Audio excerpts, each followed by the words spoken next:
Hello అండి, ఇవాళైతే మోమోస్ ఎలా prepare చేయాలో చూపిస్తాను. మోమోస్కి కావాల్సిన వెజిటబుల్స్ అయితే ఈ విధంగా కడిగి పక్కన పెట్టుకున్నానండి. చిన్న ముక్కలుగా కట్ చేసుకొని పక్కన పెట్టుకున్నాను. అవి ఏంటంటే క్యారెట్, క్యాప్సికమ్, క్యాబేజ్, క్యాలీఫ్లవర్, అదేవిధంగా ఉల్లిగడ్డ, స్వీట్ కార్న్, పచ్చిమిర్చి, కొత్తిమీర. వీటిని అన్నిటిని అయితే మిక్సర్ జార్లో వేసి కొంచెం కోర్సుగా అయితే బ్లెండ్ చేసుకున్నానండి.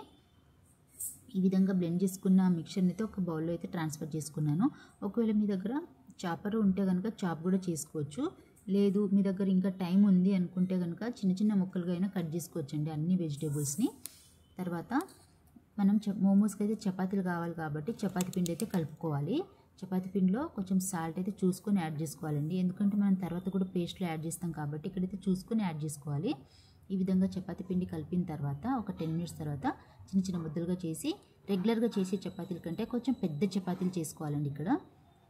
ఎందుకంటే మనము ఏదైనా బౌలు లేదంటే గ్లాస్ ఎడ్జెస్ షార్ప్గా ఉన్న వాటితో అయితే చిన్న చిన్న చపాతీలాగా కట్ చేసుకోవాలి. కాబట్టి ఇక్కడ పెద్ద పెద్ద చపాతీలు చేసుకొని కట్ చేసుకుంటే కనుక మనకు మోమోస్ అనేవి చాలా పర్ఫెక్ట్గా వస్తాయి. ఈ విధంగా చేసుకున్న తర్వాత షార్ప్ ఎడ్జెస్ ఉన్న గ్లాస్ అయితే తీసుకున్నానండి. మీ దగ్గర ఏది అవైలబుల్ ఉంటే దాంతోటైనా కట్ చేసుకోవచ్చు. ఈ విధంగా కట్ చేసుకున్నాను అన్నిటినీ. ఇలా కట్ చేసుకున్న తర్వాత అన్నిటిని అయితే ఒక ప్లేట్లో అయితే పెట్టేసుకున్నానండి. ఈ విధంగా పెట్టుకున్న తర్వాత మనం ఇంతకుముందు మిక్సీ పట్టుకున్నాం కదా అన్ని వెజిటేబుల్స్ని, ఆ వెజిటేబుల్స్లో అయితే మనము మళ్ళీ ఇంతకుముందు పిండిలో సాల్ట్ యాడ్ చేసాం కాబట్టి ఇప్పుడైతే ఇక్కడ చూసుకొని సాల్ట్ యాడ్ చేసుకోవాలండి.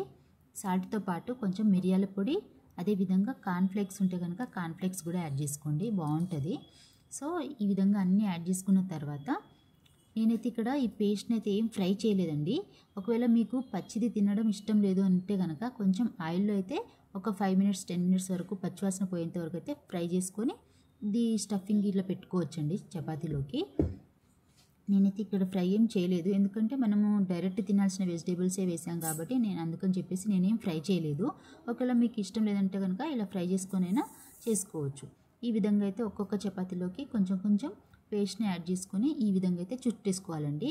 యాక్చువల్ మోమోస్ ఈ షేప్లో అయితే ఉండవు, కానీ నేనైతే ఈ షేప్లో చేశానండి. ఒకసారి చేసినప్పుడు వేరే రౌండ్ షేప్లో చేశాను కాబట్టి ఈసారి అయితే ఈ విధంగా చేద్దాం అన్నట్టుగా అయితే చేశాను. ఈ విధంగా చేసుకున్న తర్వాత దీనికంటే ముందు మనం ఒక బౌల్లో వాటర్ యాడ్ చేసుకొని దానిపైన చిల్లుగిన్నె పెట్టేసుకొని మనమైతే హీట్ చేసుకొని పెట్టుకోవాలండి. ఈ విధంగా హీట్ అయిన తర్వాత మనం చేసుకున్న మోమోస్ అయితే అన్ని దాంట్లోకి ట్రాన్స్ఫర్ చేసుకోవాలి. ఆ చిల్లుగిన్నె పైన అయితే కొంచెం నెయ్యి అయితే గ్రీజ్ చేశానండి అతుక్కోకుండా ఉండడానికి. ఈ విధంగా చేసిన తర్వాత 5-10 మినిట్స్లో అయితే వాటర్ బాయిలింగ్ వచ్చేస్తుంది.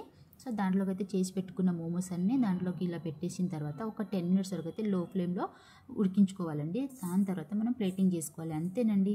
దానిపైన అయితే ఒక మూత లేదంటే ప్లేట్ అయినా కప్పి పెట్టాలి. 10 మినిట్స్ తర్వాత అయితే చాలా బాగా ఉడికిపోతాయి. దాని తర్వాత తీసేసి మనం రెడ్ సాస్ అయితే నేను నా ఛానల్లో అయితే పోస్ట్ చేశానండి. ఎవరికైనా ఇంట్రెస్ట్ ఉంటే కనుక చూడండి. ఇలాంటి మంచి మంచి రెసిపీస్ కోసం అయితే నా ఛానల్ని లైక్ చేయండి. అదేవిధంగా మీ ఫ్రెండ్స్ అండ్ ఫ్యామిలీ మెంబర్స్కి షేర్ చేయడం మర్చిపోద్దండి. అదేవిధంగా సబ్స్క్రైబ్ చేయండి. Thank you so much for watching. By by.